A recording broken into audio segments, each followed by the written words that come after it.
Didn't mean to do that, but hey, what's going on, guys? This is PukaTuka here, and welcome back to Doki Doki Literature Club.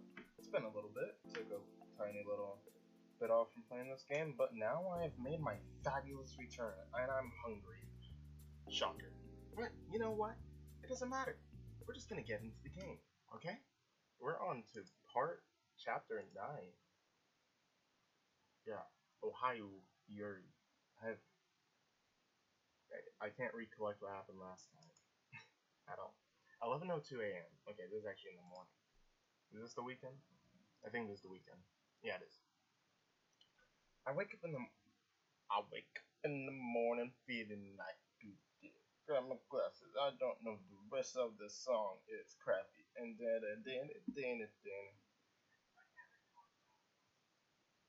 There we go. We're good. Alright. I wake up in the morning and I wonder why everything's in. I wake up in the morning and I wonder why everything's the same as it was. I can't understand. No, I can't understand how life goes on the way it does. My eyes still squinted, half shut. I grasped out of the wall and yanked the radio plug out of its socket. I reached out for my phone, and the screen flickered to the home screen. A few minutes past 11 a.m.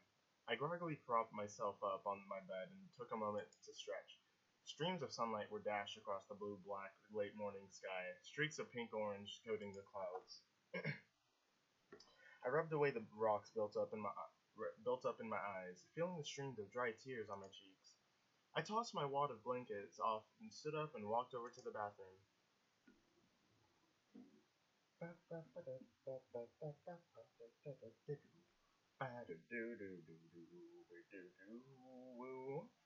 Okay. Anyway, we need to not get distracted, okay? We're not gonna get distracted.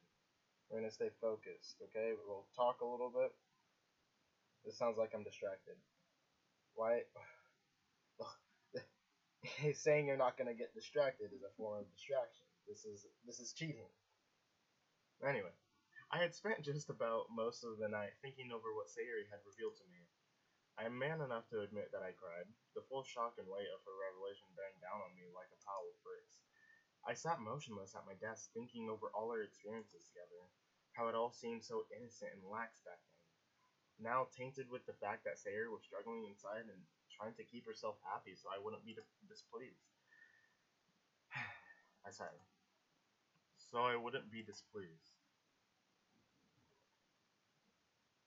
I finished up in the bathroom and stepped back into my room, stripping off my night wardrobe. I slipped into a pair of black sweatpants and a navy blue t-shirt with the school's logo adorning it, a four-leaf clover with a yellow circle border. I put my phone on top of my drawer and stepped into my dimly lit hallway. Once I was done feeling sorry for myself, I started to think about life from here on out. How much should I hang out with her that doesn't feel forceful to her? When are we or she going to reveal her sickness to the club, to her parents? Do her parents even know about any of this? Or is she keeping it a secret from them as well? I can understand not telling the club, but like, they are her parents. It's different. I walked down into the living room. I had kept the lights off and most of the electronics unplugged to conserve power, a habit I picked up from my father. I started to place around and replug the ones I was going to use. I know she had told me not to tell anyone in the club about this, but still, it doesn't feel like the best way to do things. I know for a fact they would be 100% supportive and understanding about this. They would be there to help her and be just as concerned, if not more, about her than I am, but I had to respect her wishes and to do things at her own pace, however fast or slow that may be. I walked into the kitchen and flicked on the light. I opened the fridge and reached out for a box of pancake batter, setting it on the counter. I pulled out the other stuff I'd need: syrup, strawberries, whipped cream, maybe even a little chocolate shavings for an extra kick. Should I call her today? Try to make plans? Would she like that? Or would I be putting her through more unnecessary pain, trying to keep her false happiness act. But she doesn't have to anymore, right? I know now. I know she doesn't enjoy putting me through her mopiness, even though that's never been the case, or she tries to, but she usually can't. I dug out a pan from the pantry and turned on the oven. A circle of blue pilot lights bloomed. While it warmed up, I started making the pancake batter. I reached for a batter whisker. I still can't believe all this. I mean, I believe it, but how could I have never known? What kind of person am I? Of course, in the light of retrospective, it all seemed so obvious, but I just feel so evil. So twisted and vile. Is that right? Is this right? Should I feel this way? Am I really her friend? I poured a generous serving of pancake batter into the pan, which immediately began to bubble and pop from the heat. I stood there for a moment, listening to the batter begin to fry. The heat drifted across my face, brushing my eyes. I could hear the hum of the stove, the smell of the sweet pancakes wafting into my nose. Of course, I'm not. Of course I am. Don't be stupid. I've always been her best friend, and she's always been mine. This is just a hiccup. Yeah, all friendships and relationships have their hiccups, their bumps, their issues, and they always, well, more often than not, get resolved, and the relationship is happier and stronger as a result. This is just a hiccup, that's all. We will get past all this together. I reached up into the cupboard and pulled out a glass and plate. I poured myself a light glass of orange juice and dug into another drawer for a pair of utensils. Let's see what's on, I thought, taking a spot at the dining table. I snatched up the small gray remote and turned on the power. The TV flickered and the cartoon show, looked kind of dated, popped up.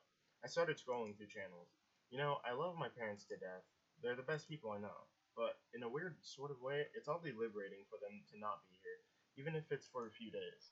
It's a taste of freedom, the eventual freedom I get when I go to university and likely move into a dorm or apartment of my own.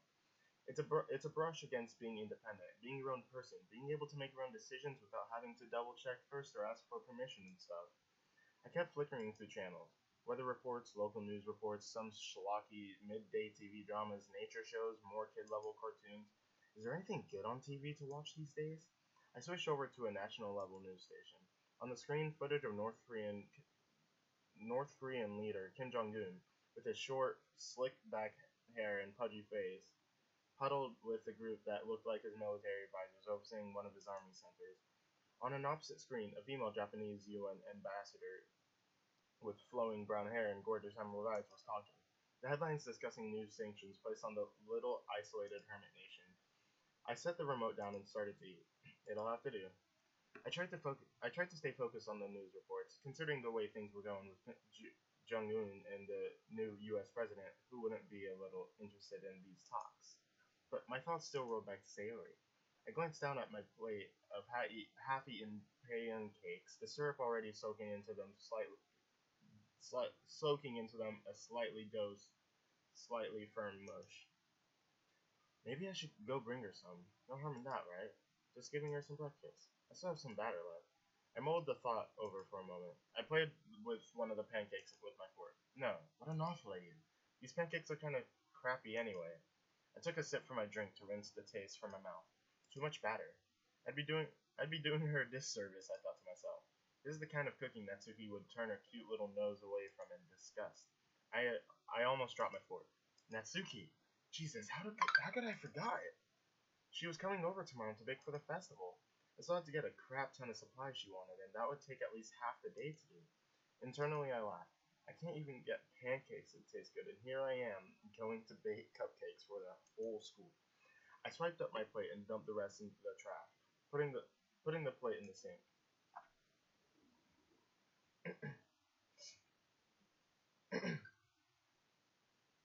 I hustled up the stairs. I snatched up my phone and tapped back to the last chat with Natsuki. She had sent me a carefully typed out list of various supplies, with the shop name of where to get them and their prices. I scrolled through it again, reading each one. I glanced at my solid black laptop sitting on my desk, the screen closed. The charger port hung off the edge of the desk, the outlet plugged in. Quickly, I sat down at my chair, propped it open, and started to type.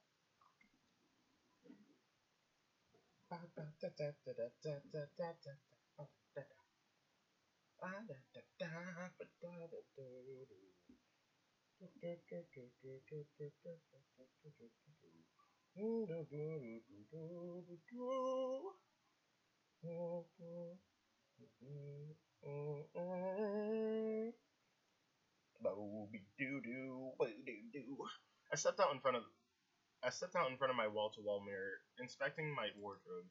My hair was combed back and to the side slightly, touched in place with a dab of gel and a spritz of hairspray. I was wearing a sleek, pressed black sweater with a white collar shirt underneath, with a pair of loose-fit jeans and brown dress shoes to match. I adjusted the sunglasses hanging from my collar. A very professional look, even if it's kind of going overboard. After all, I'm just going grocery shopping. Then again, if I do run into somebody, I want to look good, you know?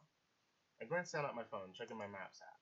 A 5-minute walk to the train station, then a 40-ish minute train ride to Tokyo. We're going to Tokyo. I punch you in the face.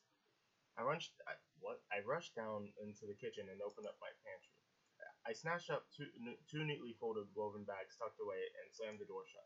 I grabbed my spare keys off the table, opened the door, and took a parting glance around the living area and left. The time was 1:45.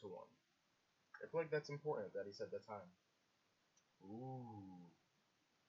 I'm not gonna make this a thumbnail because there's nothing in it.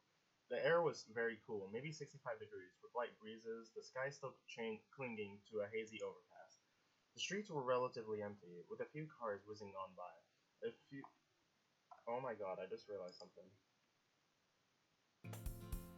I didn't have the game audio this whole time. It's literally just been me. Okay, that's fine. At least I wasn't mute. I can live with that. The streets were relatively empty, with a few cars. Yeah, I already read that. I paused, feeling the wind blow against my cheeks, smiling. I twirled my house keys on my finger for a moment, hooking them onto my belt loop. I dug out my headphones and started my walk. Today's gonna be a good day. I can feel it.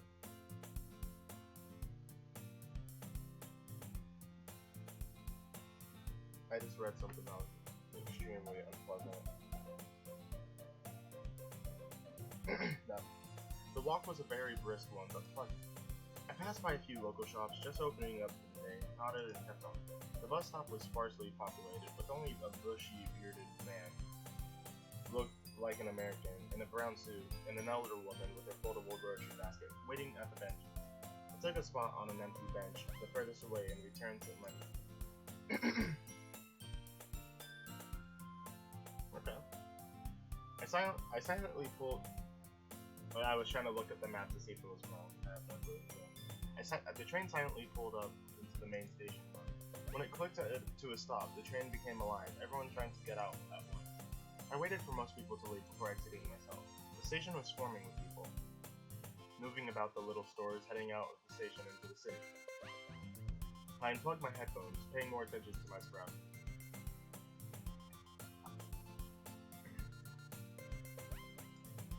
I just wish there was a character here. I mingled with the crowd, my empty bags clutched in my hand. I reached the main plaza where about a dozen people were enjoying the brunches. Metal tables and benches were spread out, a large water fountain crowning the center. I took a spot at an empty table, pulling out my phone. I looked at Natsuki's list. The first store was a few blocks away, and was due to open in a few minutes. I clicked my tongue. Should have taken a later train.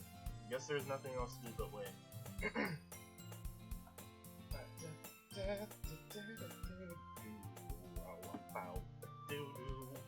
3 hours later, both of my bags were stuffed to the brim. Natsuki's list had sent me running all over downtown. Okay, you know, I'll just make sure. If I have to, I'll use these as screenshots or thumbnails. Going to some of the most obscure shops that I could have imagined. Someone like Natsuki going to. I did strike up a conversation with one of the shopkeepers, an elder man who, as shown in his tinted, aging photos hung up behind his counter, fought in the wool. He immediately brightened up when I mentioned Natsuki had sent me. Oh, so you know Natsuki? Ah, Natsuki is such a sweet girl. She has a keen eye for the best ingredients. I take you're her boyfriend? He told me, taking a spot at his stool at the counter. I felt myself blush. No, just a friend of hers. I awkwardly adjusted my bags in my hand. He seemed surprised. Really? A handsome fellow like yourself? You look like a type. What if this is a girl? Give me a second, I'm being...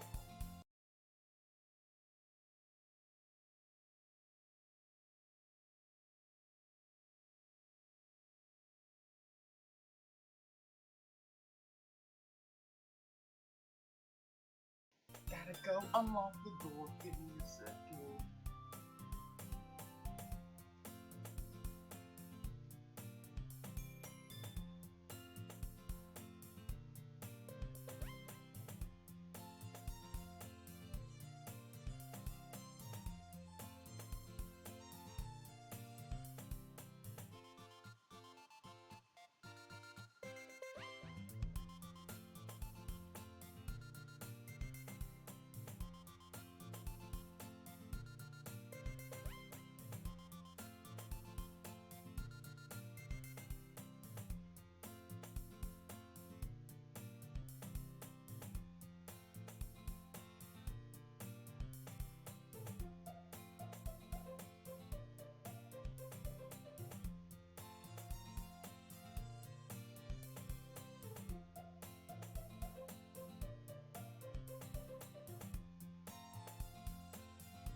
I made my swift return.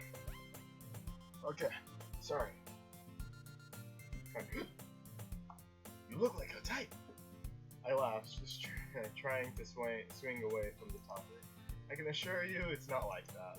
We're making snacks for school tomorrow together, and she told me to get her batter if she needs her. The man smiled. A girl like her knows where to find the best. I've been in this business since after the war, when the Americans came in and rebuilt Tokyo from the ground up. He got up going to his back room, still talking. I value myself and my products. It's like a little piece of me. I always get up in the morning and head down to the market for the first picks. I could hear shuffling, a box falling. Only the most brilliant and observant of eyes know where to find the freshest, the sweetest, best of the best. Keen eyes, that guy. As he talked, I took a moment to look more at the photos hanging. In one, I could see a group of men sitting down at a makeshift table in war setting, the imperial flag of Japan hanging behind them. I squinted to read the date, August 1942. They all had bright, white smiles, holding their MREs up for the camera to photograph. True I yawned earlier, but I was able to not make it sound like I was yawning. But no, of course, it had to screw me over. True camaraderie and brotherhood, even if they were fighting for the wrong reasons, and they ended up losing the war a year or so later. I wonder how many in that photo lived to see the day. He returned, holding another box of the batter I bought. He sit down on the counter and slides it my way. It's free. Tell her I said hello, if it's not too much trouble. I thanked him with a bow, took the box and left. Aww, I like that guy. He's nice. He actually helped. I left the shop and started walking. By now, the sun had broken up most of the overpass, the clouds offering no protection from the midday heat.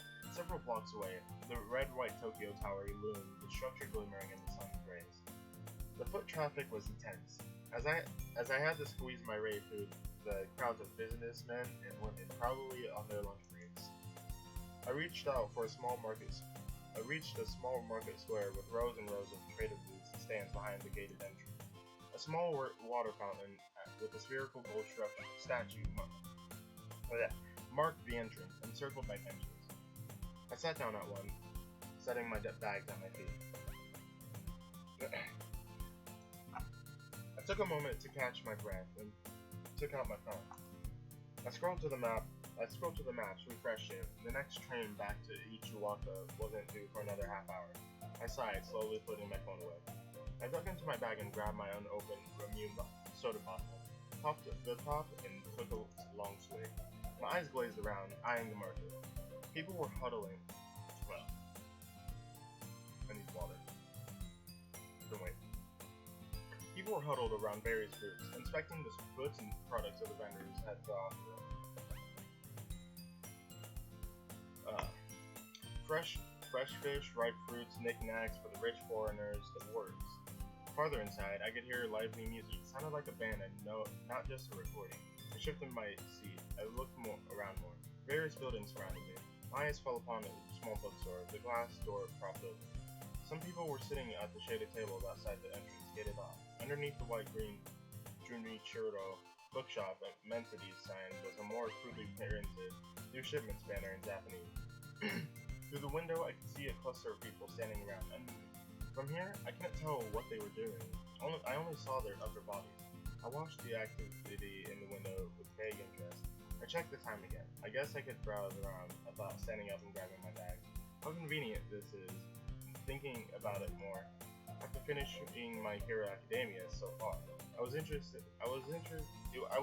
in checking out the manga that came before it and seeing how it stacks up to the show. The new shipments sign gave me an inkling of hope they might have it in stock. If not, I could always look at some other series they have. Either way, it would at least kill about half an hour. I gathered my things and made my way across the street. I stepped into the store, which was very homely in tone. Several rows of wood bookshelves stretched all the way to the back of the store. A set-up counter was to the left of the door, with a smaller bookshelf behind it. Various posters of treasured Japanese literature, as well as some classical art hung up around the walls. The air was pleasant and slightly cool, with a distinguished smell of cherries. In the very back, I could see about 10 or so people huddled around a low table draped with a white sheet, with an older woman sitting behind it, dressed formally. A short stand was next door, with a poster board of a book cover depicting flames rising from a darkly outlined town. Through the smoke, I could see the silhouette of some sort of kaiju, like King Ghidorah or something. The date of release was June 2019, next year. Azusa Saki was her name. An author, I thought, said absent-mindedly. Must be a meet and greet. I wandered to the near back of the store, still holding my bags. My eyes followed the check marks organizing various genres. Sure enough, there was a sold section of manga resting on a shelf in new condition. I bent down, scanning the titles. My Hero. My finger touched a paperback of the set of the show, volumes 1 through 12. I carefully slid it from the spot and carried it with my free hand, the other two bags hanging from my other arm. I walked up to the counter, holding the book in my hand. I slid it onto the counter and started pulling out some yen bills from my wallet. The woman behind the counter was fairly young, maybe a year or so older than me, with her hair tied into two braids resting on her chest. She quietly took my money and handed me a receipt. I started to head out the door, but my eyes turned to the group of people in the back. Curiosity got the better of me, and I started to walk over there in the congregation. I slowly crept up behind the group of people. Miss Sasaki was holding a book with what looked like the same cover as the poster board stand. She was reading aloud. Mimura could hear the subject's heavy footsteps as it slowly strolled around. She drew her gun close, checking at the loadout. Still a few rounds left, but not like it mattered. Yards away, she could hear a deep snuffling sound, like a horse or a pig. Claws scratched across the metal floor. She could hear the animal's deep breaths, the beast's ribcage rising and falling. He was searching for her, she realized. She shut her eyes, desperately fighting off the rising sensation of fear in her gut. She drew in long, slow breaths. Her hand felt slimy against the cold metal butt of her pistol. She couldn't stop her hands from trembling. God help her, God help her, God help her. With her free hand, she felt for the cyanide pill in her breast patch. She gently set the book down, face up. There was a round of applause, which I joined in with. Miss Sasaki stood up and started to gather her things, effectively ending the read aloud. The group seemed mostly dispersed, a few going to ask her for her autograph. I was about to leave when something caught my eye. I stopped. There she was. Her flowing violet hair going down her back, free of her school uniform. I can only take a guess on who we can see right now, but I won't say it, just in case. Faced away from me, ruffling through her knitted book sack. Yuri. Yuri? She...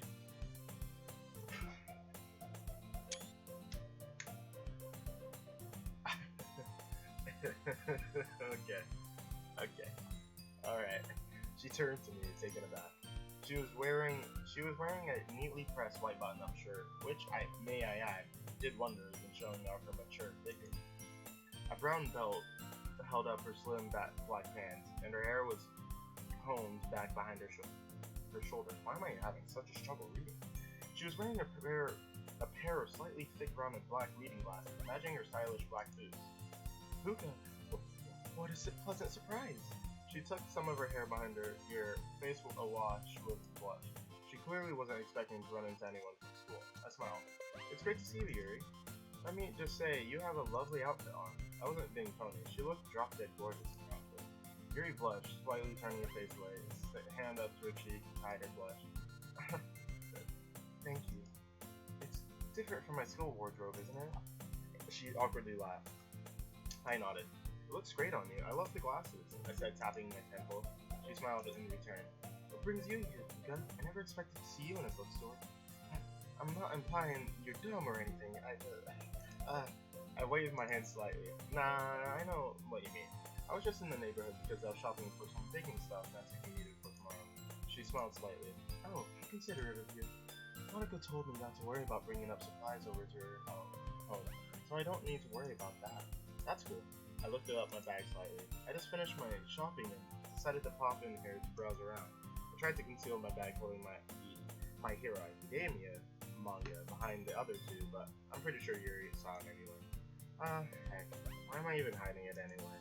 I remember telling her that I read mostly manga on my first day at the club, which was almost a week ago. Wow, time flies. A week ago, I had no interest in joining the club on my own merits, and here I am, about to bake snacks for her. I glanced over at Miss Sasaki, busy talking to a trio of Japanese schoolboys, looked like 4th years, silently nodding as she spoke, showing complete respect. May I ask what brought you here? I said, turning back to Yuri. She smiled. Oh, I was just here to attend a meet and greet with the Portrait of Markov author. You recall the book I talked about in one of our first meetings? Alright. That twisted Nazi torture novel. That cover on the poster stand definitely fell in tune with that sort of flavor of writing. Especially with that haunting little excerpt I heard a few lines on. I nodded. Yes, I remember. Yuri smiled brighter, excited almost.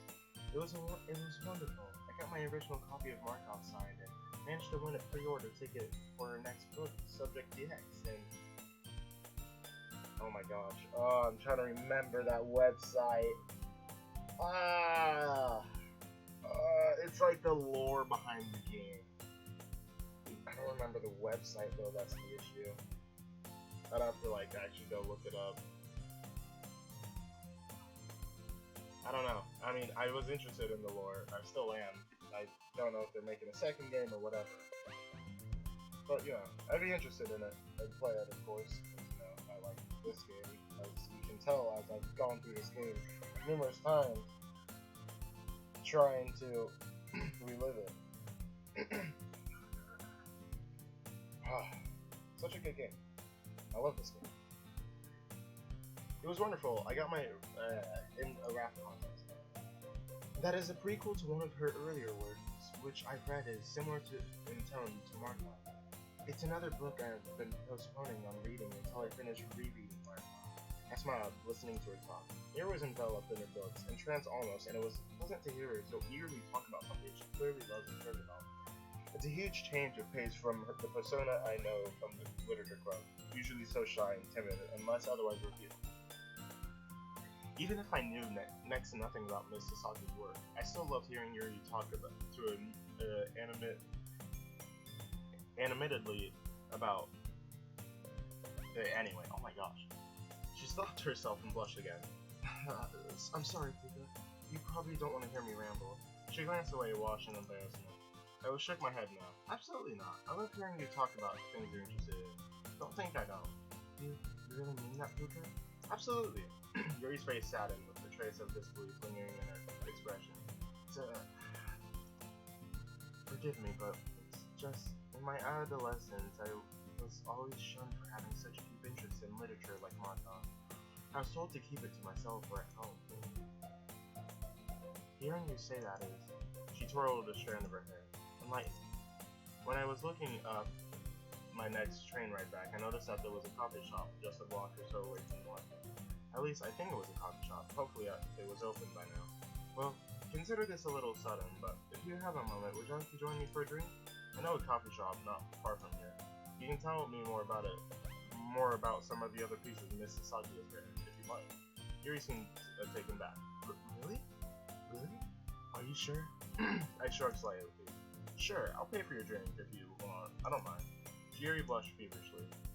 Oh, there's no need for that. I can pay out for my own. She paused. Then, yes, if you'd like to, I would be more than happy to join you for a moment. She adjusted the book in her sack in her hand. There's a lot I want to tell you about. She started to move to the door, and I followed her. Really? I opened the door for her. Like what? And here we go, talking to one of my least favorite characters throughout the story, yet the one who I have the most.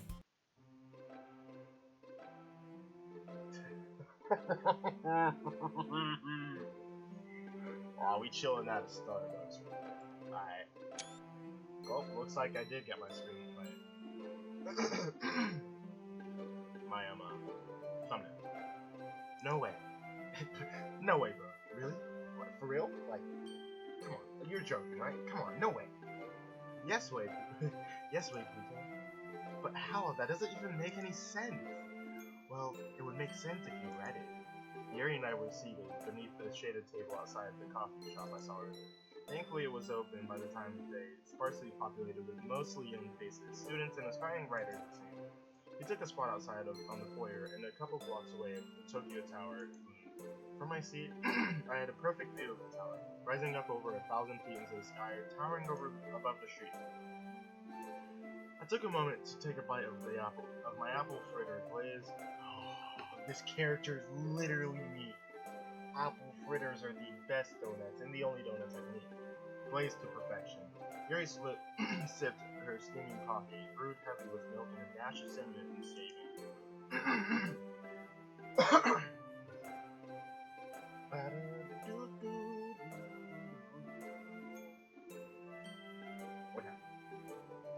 The way Sasaki explains it is that the genetic coding of the subject has the ability to quickly self-heal, even for large open wounds like gunfire or etc. During his story, it's able to take on military level fire and emerge just fine in the end, even with direct hits to core regions of the body.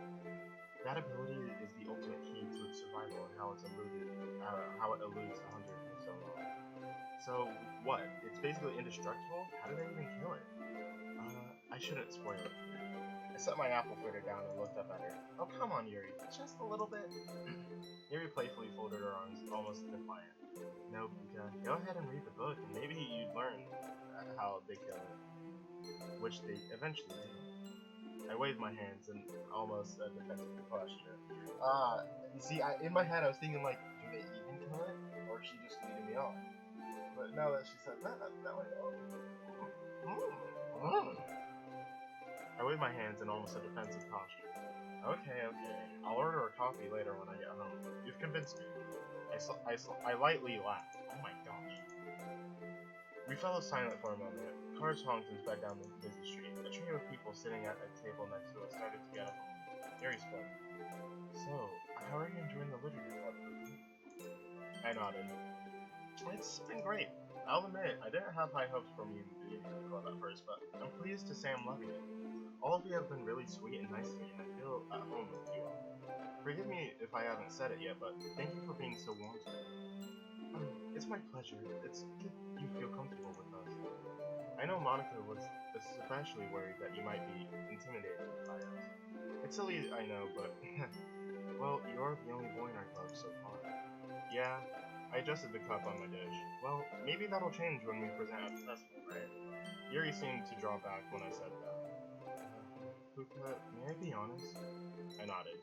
Sure, what's wrong? Yuri traced the rim of her coffee cup with her finger, just like the day she did when I first met her. Well, don't you enjoy the literature club the way it is currently? We are small, but closely knit. I thought about it for a moment. It's certainly nice to be in such a small club. It feels more homely, but certainly Monica is hoping her presentation for the festival is going to draw on more members. She wants to be able to compete and be on the level of the others. much more popular clubs, she's gonna want all of the people she can find to join. As for me personally, well, it certainly wouldn't kill to have like 1 or 2 more new members. Not a whole lot, but a few fresh faces. What makes you ask?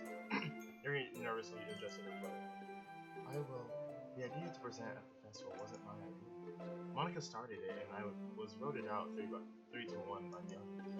This was a while before you joined. Really? I say surprised. Why did you say no? Yuri glances away. I just like the club the way it is. How small it is, I mean, I'm not pleased at the idea of there being a lot of people I don't know joining the club I find a lot of happiness in. I just don't want that ruined. She glanced away again. Forgive me, I must seem so rude. I shook my head. No, it's completely understandable. You want to keep things the same. Not wanting to change is natural. I paused. Well, I don't want to seem negative, but I don't think you should worry about there being a line of people wanting to join the club after the festival. Harry gave me a look. What makes you say that? My mind reeled back to my second day with the club, seeing the sign-up sheet hanging up next to the bulletin board, with a row of empty name slots stretching down the end of the paper. Even so, it would be so rude to flat out say nobody likes literature the way the club does, especially to someone like Yuri. I'll reword it. Well, we do have a lot of competition. There's the computer engineering club, the culinary arts, political discussion, the anime club, the theater art. Yuri nodded. Yes, there's a lot of other, much more established clubs out there. We only just formed the literature club a month ago. Some of the clubs have been here since before we even started year 1. And they have budgets and fundraisers and sponsors. Yuri shrugged off. Perhaps you were right, Puka. She took a sip of the coffee. Maybe I am worrying for nothing. Chances are we may just be overlooked by the other students in favor of more popular clubs. Didn't Monica say she was going to perform a song at the festival? Yuri's face enlightened, trying to recall. Yes, she was supposed to. I remember Sayori getting excited like she usually does when Monica accidentally revealed it.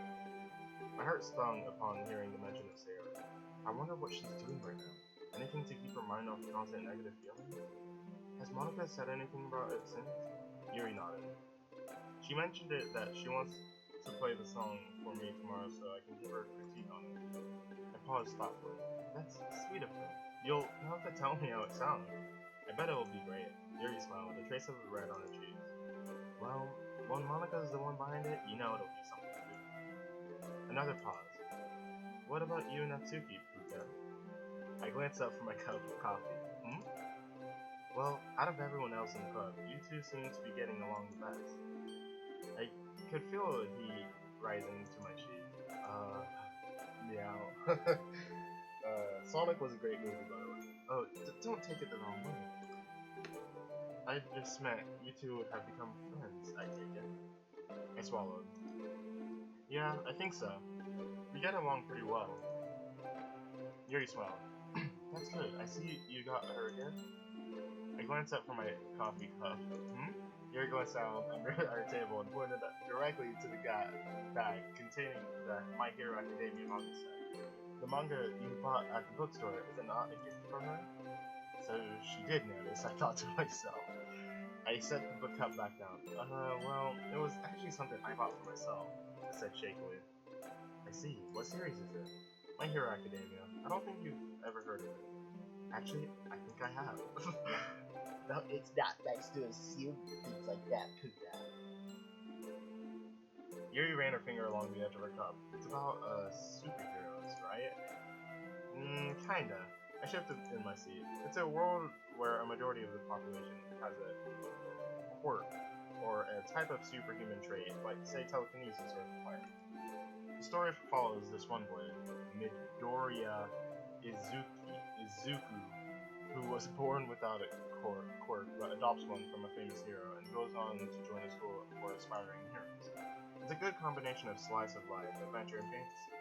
Yuri nodded silently, soaking my every word in. Soaking my every word, I have no clue. I think it's really good. It's not about horror, but I think you'd enjoy it. Does Natsuki like it? Yuri said, almost cutting me off. I paused. I'm not sure. She's probably heard of it, at least. I only know she's into parfait girls, which is pretty different from my hero. Yuri said nothing. So you could ask if she's heard of it. At this, Yuri blushed. No, I can't. Why not? Yuri looks ashamed. I don't think Natsuki would want me to bug her. Why? I said puzzled. In the time I've known her, Natsuki never really showed any ill feelings to Yuri, at least that I'm aware of. Unless that isn't the case, Yuri continued.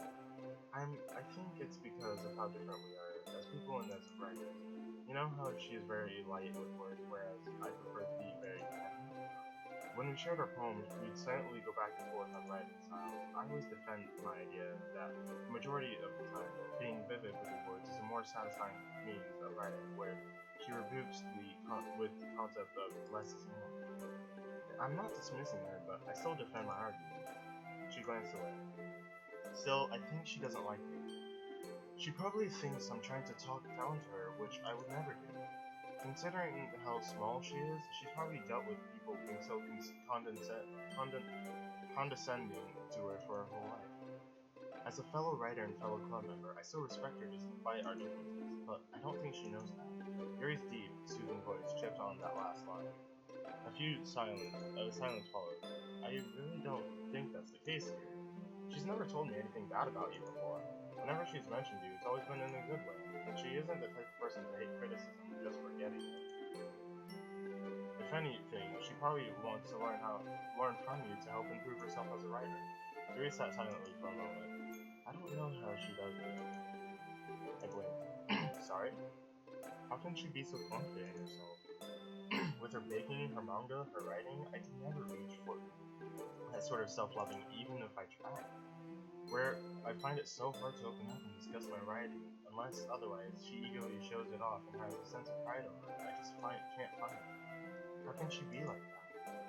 I didn't have an immediate response. Well, I'm not sure how to answer that. She made a slight wave. It's okay. It was a dumb question anyway. Maybe you should ask her. What? Shit. Yeah, well, first actually message her. Start off with manga and say, start off with manga and say we're interested in it, and you wanted a recommendation. That's sure to get her talking. But what if she doesn't want to talk to me? What if I find that my worst fears are true? I shifted in my seat and looked into Yuri's eyes. I can almost assure you that won't happen. Natsuki doesn't hate you, trust me. She's a lot nicer than you think. And I bet she wants to talk to you as well. Maybe she even has the same sentiments that you have of her. You'll never know until you try to reach out. I took a last bite from my apple fritter. You should try it today and see what happens. Then build up from there. It's like that old saying, the greatest adventures begin with a single step, and here is your first step. Yuri looked ready to tear up. I hope she did. Thank you, Puka. I appreciate your words a lot. If I get a chance, I'll try to message you later today. I smiled. Let me know how that goes. Yuri cleared her throat. So, tell me more about this meteora. Tell me more about my hero character, if you don't mind. Who did you get this quirk from? Quirk. I keep saying quirk because I'm thinking of Ratchet and Clank. Captain Quirk. You know what's funny? I never did a playthrough of Captain Quirk. Another hour passed, and Yuri and I continued to talk about My Hero Academia. I eagerly filled her with on the basic plot, the antagonist, and where you could watch it. I recommend a few streaming platforms. I think that's what it said. After that, I told her about a couple more manga series and their adaptations she might like. She listened patiently, asking a bunch of questions about the plots and characters. She seemed very interested to know about what kind of series Natsuki liked, but all I told her was, to her slight dismay, she'd have to ask for herself. Soon she got a call and told me she had to return home. Quite understandable, as it was starting to go dark. I carefully took our table trash and dumped it and said my goodbyes to her. I reaffirmed my promise to buy the book she so eagerly told me about. Hopefully it doesn't cost too much, and started to head out. I glanced down at my phone, seeing where there were a few texts in this literature club chat. I opened it up. Monica. Don't forget everyone's task for tomorrow. Yuri, feel free to come over anytime you want. You already have my address. Just text before you show up. Natsuki. Puka, did you get the stuff I needed? I quickly typed. Yeah, just spent all day to get... Who's PukaTuka? PukaTuka. Yeah, just spent all day getting them, FYI. You're welcome. Well, text me and I'll show what I managed to find. I clicked my phone off and shoved it into my pocket. I paused for a moment to retrieve my headphones, untangled them, and plugged them into my phone. Up above, I could hear the silent whoop whoop whoop of a passing helicopter. I prefer that. Night was beginning to set, the eco-friendly streetlights gently flickering on. Waving a final goodbye to Yuri standing by the street's edge waiting for a taxi cab. I turned to walk across the street back to the train station. Oh? I'm sorry. I don't like that. I let all of you down. I've been nothing but a burden to the club, to my friends, to my... Oh god. Oh no. Oh no, no, no, no, no, no, no, no, no, no, no, no, no. Uh-oh. I've been nothing but a burden to the club, to my friends, to my family, to life itself. You can't imagine the endless pain I go through every day. Knowing how truly worthless I am, a failure to society, to my school, to my loved ones. The crushing feeling that no matter how hard you try or what you do in life, you will never truly mean anything to anyone. I just can't take it anymore. Monica, I'm sorry I've let you down as a vice president and as a friend. You must feel so ashamed to know me, but I hope this act will free you in some way. You're one of the smartest people I've ever met. Even if I didn't understand your words sometimes, I still love hearing you talk. I know you're gonna be a really good writer one day. I just wish I could be around to read. Natsuki, you've always been such a sweet and nice person to me, and thank you for always making my tweets. I would read this in Sayori's voice, but I don't want to read this whole thing doing that. Which are some of the best I've ever had. Thanks for being my best friend. To the person reading this, you've always been my dearest friend, and I thank you forever for that. I'm sorry for always holding you back and stressing you out or over keeping me happy. Thank you for everything. Mom and Dad, you don't have to worry about me anymore. You can live your lives happily and not spend every 18 minutes stressing out over your damaged, awful daughter. It's okay. You don't have to worry about me anymore. Finally, the sunshine will make the rain clouds go away. Thank you all for everything you did for me, but I'm giving up. Love, Sayori, Ahsoka. Oh my gosh, this is the end too. No. Do we do a double part for the finale, or do we finish off at part 10? How far are we in? How long is this stream been? I'm gonna see. 40. No, we're not doing double. Alright, well, I'll return. Maybe later today, but tomorrow at the very latest. But I hope you guys enjoyed. If you did, why don't you go ahead and smash that like button. Also hit that subscribe button. Literally, the tone has just completely changed from like happy to just immediately sad. Man, I'm sorry about like the tone of my voice. Obviously, I'm gonna try and like read it as like it's a sad thing because it is. Like the topic itself, of course, is sad. But yeah, I hope you guys enjoyed. If you did, why don't you go and smash that like button. Also, hit that subscribe button if you're new to the channel and hit that little bell so you know when I'm live and next time I upload a video. But yeah.